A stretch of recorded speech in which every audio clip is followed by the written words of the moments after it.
Now available in paperback and e-readers. E-Steam Horror of the Hyena Woman. Hell's Aspiring Angel takes on a wicked werewolf in this action-packed all-new E-Steam series adventure. Get E-Steam Horror of the Hyena Woman in paperback and e-readers today.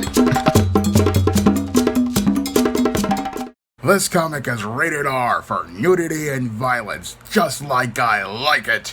Before I get into this review of Mercy Sparx' No More Angels Left to Fall, I wanted to give everybody an update on the SJS Direct 2024 catalog. Now, the SJS Direct 2024 catalog kicks off with John Haynes' Illuminati, which will be available for sale in paperback and Kindle format and other digital formats on Amazon.com and other online booksellers on March 22nd. And on March 22nd, you can get your paperback copy of John Haynes' Illuminati, but you can pre-order a digital Kindle or other digital format on online booksellers everywhere right now. And on April, I will be launching Isis Dark Incubus, which will be the second book of the SJS Direct 2024 catalog. And that book will be a follow-up to 2019's John Haynes' Dark Succubus. And in May, I'm hoping if Bill Walker can get the cover to me, I can get out Esteemed Horror in the Hamptons, which will be an epilogue to Isis Escape from Transylvania.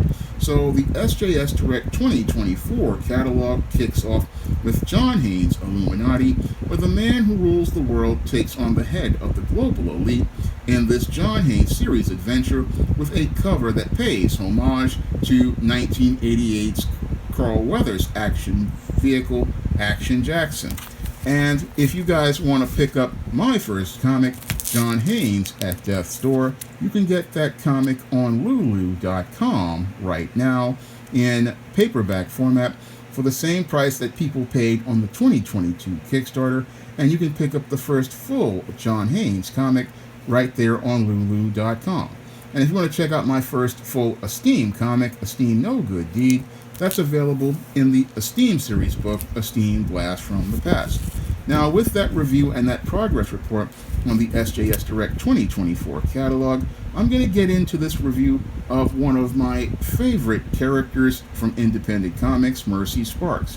Now, I saw Josh Blaylock's Mercy Sparx as I was looking at indie comics and indie characters a couple of years ago, and I really liked this character because she really reminded me a lot of the Esteem character from the Temptation of John Haynes, because in the Temptation of John Haynes, I wrote it where the Esteem character was a she-demon from hell who was a part of Lucifer's Legion, and she was sent to tempt John Haynes in the Temptation of John Haynes, but eventually wound up walking away from Lucifer's Legion and became one of the most popular characters in the SJS Direct universe, and became so popular at one time that her book was basically one that people eagerly looked to download on Smashwords.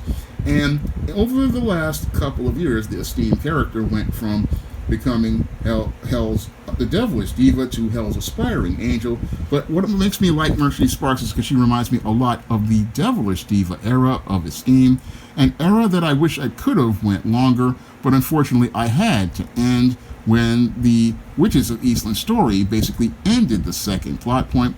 I wanted to do more Devilish Diva stories, but it just didn't fit organically into things.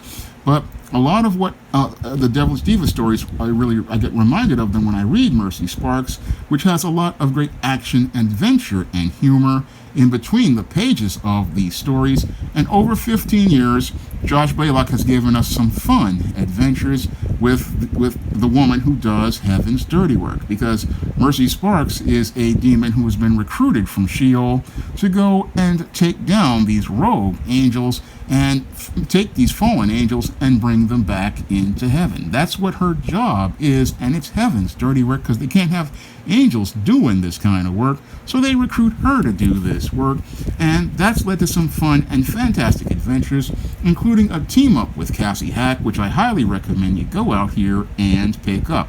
Now, Mercy Sparx' No Angels Left to Fall was a Kickstarter Josh Blaylock set up as part of his Devil's Due publishing as a one-shot book, and this one-shot book is basically, to me, as a longtime Mercy Sparks reader, sort of like an epilogue on the older series of stories and starts a new story for a relaunch of the Mercy Sparks character in a new series.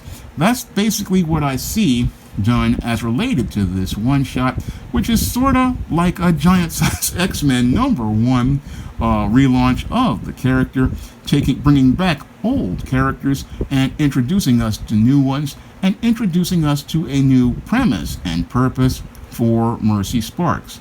And everything is done very well here as related to reintroducing us to this character of Mercy Sparks.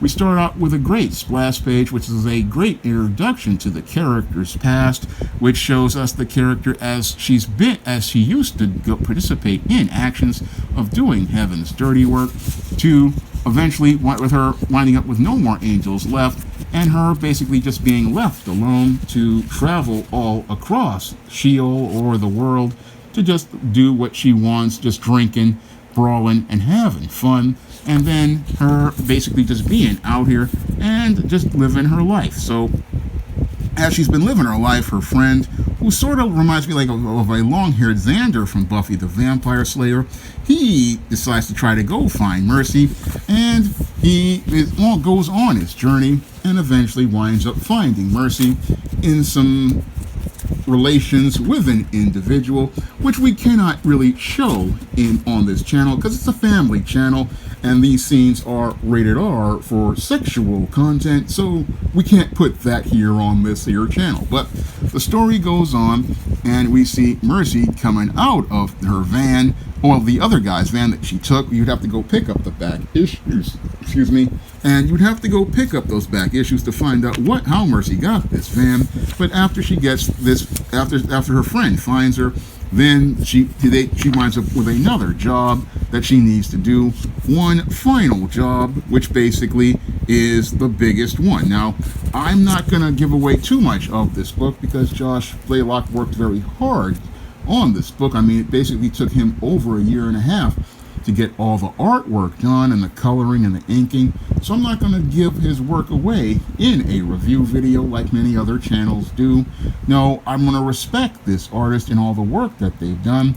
But outside of one plot twist that I found to be a little bit blasphemous, this overall story is a very solid reintroduction to Mercy Sparks and reintroduction to all of her old supporting cast, and also has some great humorous moments which involve a kind of affair where they have all those hipster foods and all those different things at the place, because usually these street fairs, we have them here in New York, we have them near Yankee Stadium or Union Square, and you always get these little pretentious little carts where they have all these different foods. Well, Josh makes a lot of fun of that here in a great battle scene between Mercy Sparks and some disciples, and it's just so, this sequence is so good, I don't want to give it away.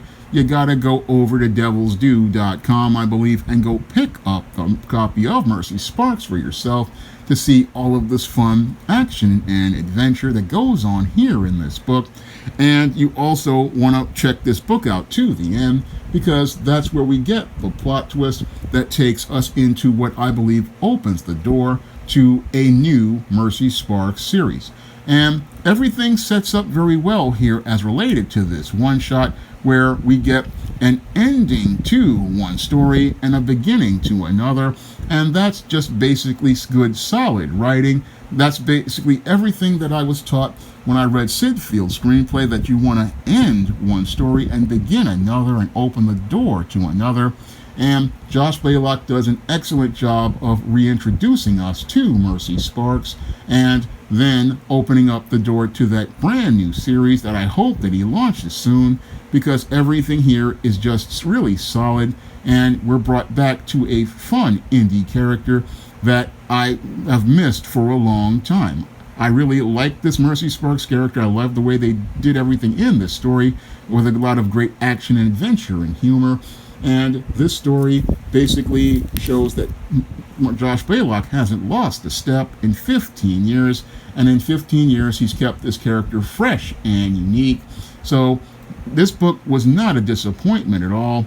It's a well-done reintroduction to a character that people who were fans of her and would know for years, and new readers could jump on with this book, which would be a great entry point for brand new readers. I mean, from page 1 to page 48, this book will take new readers into the character and allow old readers to enjoy it, showing me that Josh is solid as related to his craft of comic making, because comics are about every book being an entry point and every book just being a good, fun, rip-roaring adventure. And that's what Mercy Sparx' No Angels Left to Fall is, a good, fun, rip-roaring adventure, really solid storytelling, and I'm eager to see what Josh is going to do with Mercy Sparx with this new adventures. I'm hoping that he opens up with some brand new books, because I'm looking forward to seeing more Mercy Sparx.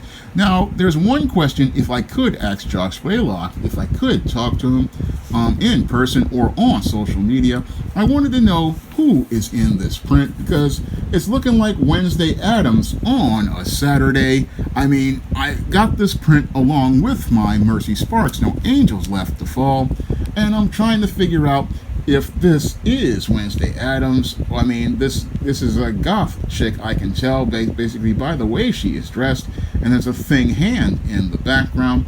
I'm wondering if this is Wednesday on a Saturday. That's the only question I want to ask Josh about everything about this print, but everything else as related to Mercy Sparx, I'm eager to see more of this character, and I would highly recommend you go out here and pick up this great comic. Now, you can get your copy of Mercy Sparx possibly on Devil's Dues Publishing's website, because I got mine on Kickstarter, and you can possibly pick up your copy there if he has a website where it's available. And while you're picking up that comic, I'm asking you to head over to lulu.com and pick up a copy of John Haynes at Death's Door.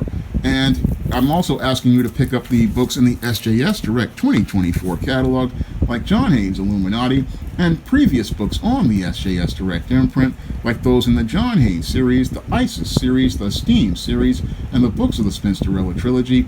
I'm asking you to pick up those books on Amazon.com in paperback and Kindle format. You can also find those books at other online booksellers like Smashware's The iBookstore, Google Play, and Barnes & Noble. And if you'd like to help me be able to make the next full SJS Direct comic, and I want to make a comic featuring Isis, the goddess next door, you can send a donation to the Patreon, the PayPal, or the Cash App by clicking the links in the description box. That's all I have to say for this video. You can comment, rate, and subscribe. Now available in paperback and Kindle Unlimited, Isis, All That Glitters. The goddess next door takes on a bikini-clad bank robber in this action-packed, all-new Isis series adventure. Get Isis, All That Glitters in paperback and Kindle Unlimited today. Now available in paperback and e-readers, Isis, Revenge of the Cyber Goddess. The goddess next door takes on the threat of a deadly digital diva driven to destroy the world in this action-packed, all-new Isis series adventure.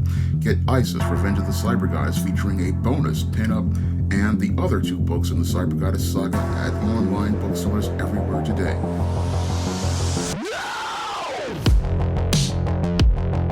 Support Black-owned and Black-operated digital broadcast media. www.niceradionetwork.com. Nice Radio Network, broadcasting 24 hours a day, 7 days a week.